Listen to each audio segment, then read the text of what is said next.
Hola gente curiosa, ¿queréis saber si de verdad venimos del mono? Pues relajaos, activar esas neuronas y hablemos de biología.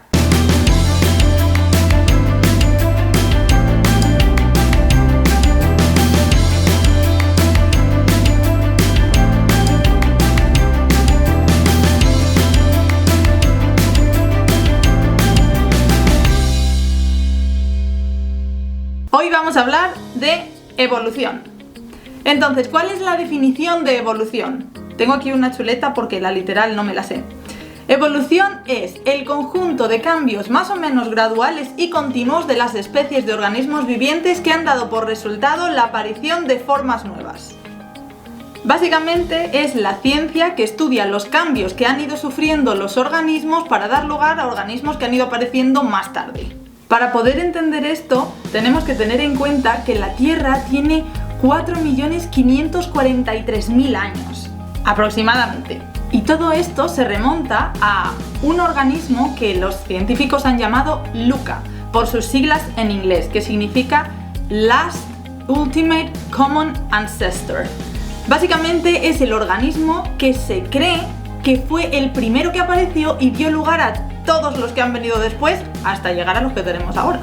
También hay que tener en cuenta que el ambiente que había en la Tierra hace tanto tiempo no era nada parecido a lo que conocemos ahora. Entonces, cuando este organismo se originó, la Tierra no tenía oxígeno y las temperaturas eran muy altas. Entonces, lo que han descrito los científicos es que este primer ancestro común que tenemos todos los seres vivos vivía en un ambiente muy similar al que podemos encontrar actualmente en las chimeneas hidrotermales. Y la pregunta clave es: ¿cómo hemos conseguido pasar de un organismo tan pequeño y tan simple a los organismos tan complejos que encontramos ahora mismo? Para esto tenemos que adentrarnos en el maravilloso mundo de los genes. Podríamos decir que los genes son la lista de instrucciones que tiene un organismo para hacerse tal y como es.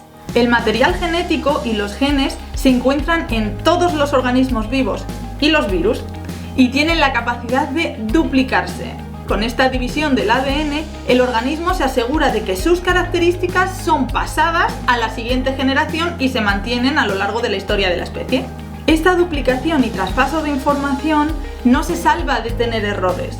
Entonces, a estos errores son lo que comúnmente se le conoce como mutaciones.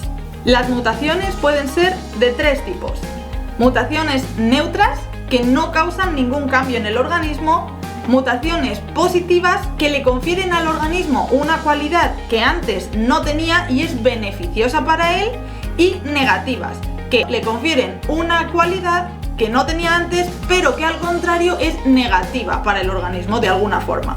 Para estudiar la evolución, realmente las más importantes son la positiva y la negativa, pero para facilitar las cosas nos vamos a centrar solamente en la positiva. Los estudios de evolución vienen de muy atrás. Hay muchos investigadores a lo largo de los años que han intentado estudiar todo esto. Pero si alguno de vosotros habéis estudiado en clase algo de evolución, seguramente que hay algunos nombres que habéis oído, como por ejemplo Landmark. El ejemplo más comúnmente usado para explicar este tipo de evolución es el ejemplo de las jirafas y el desarrollo del cuello largo. Landmark propuso que los individuos desarrollan caracteres dependiendo de las necesidades que tengan en el entorno. La frase más famosa que vas a oír en relación a este tipo de evolución es: la necesidad crea al órgano. Pero en realidad Landmark no estaba del todo en lo cierto, y aquí es cuando aparece el segundo modelo evolutivo más famoso, que es el descrito por Darwin y Wallace. Este modelo defiende que el organismo que tiene un carácter que le otorga algún tipo de ventaja sobre el resto va a reproducirse más, y entonces este carácter se va a extender en la población, y eso va a seguir pasando a lo largo de los años. Por lo tanto, si queremos explicar el ejemplo de las jirafas siguiendo la teoría de la evolución darwiniana... Espera. Pero tú acabas de decir la teoría de la evolución. Ajá. Pero si es solamente una teoría, entonces puede que nos acierta. Solo es una teoría. Me alegra mucho que me hayas hecho ese comentario. Verás, estás confundiendo los términos teoría e hipótesis. Una hipótesis es una suposición de algo a partir de información o conocimiento previo sobre un tema. Sin embargo, una teoría es una afirmación que ha sido demostrada de forma científica y explica o relaciona uno o más fenómenos, como la teoría de la relatividad o la teoría de la evolución. Podríamos decir que una hipótesis es una idea y una teoría es la conclusión final que obtienes después de haber comprobado o desmentido esa idea. Por lo tanto, si queremos explicar el ejemplo de las jirafas siguiendo la teoría de la evolución darwiniana, lo que va a pasar es que, por culpa de una mutación aleatoria, una jirafa nació con el cuello más alto que el resto de la población. Esto le dio la posibilidad de acceder al alimento que estaba más arriba de lo que podían acceder el resto de sus compañeros. Entonces, esta jirafa se reprodujo más que las otras. Al reproducirse más que el resto, este gen del cuello un poquito más largo de repente empezó a aparecer en sus descendientes, en sus hijos, que todos tenían el cuello un poquito más largo. ¿Y qué pasaba? Que a estos les pasaba lo mismo que le pasó a su padre y fueron capaces de reproducirse más que sus compañeros. Esto a lo largo de muchos años lo que fue pasando es que este carácter en concreto se fue extendiendo a la población y los animales que tenían el cuello más corto fueron reproduciéndose cada vez menos hasta que este carácter desaparece. Este modelo de evolución tiene la famosa frase que ha sido súper mal interpretada, que es la evolución del más fuerte, cuando en realidad tendría que haberse interpretado como la evolución del que mejor se adapta. ¿Qué significa eso? Que no va a tener más descendientes el que sea más fuerte, sino el que sea capaz de desarrollar un carácter que le ayude a sobrevivir mejor en el lugar en el que vive. En el ejemplo de las jirafas, la evolución del más adaptado será la evolución del que es capaz de llegar al alimento más alto, o sea, la evolución del que tiene el cuello más largo. La principal razón por la que esta frase se malinterpretó fue porque realmente el mejor adaptado sí que va a ser más fuerte con respecto al resto de sus compañeros de la población. No necesariamente en el sentido de fuerza bruta, pero ser mejor adaptado siempre te va a traer beneficios.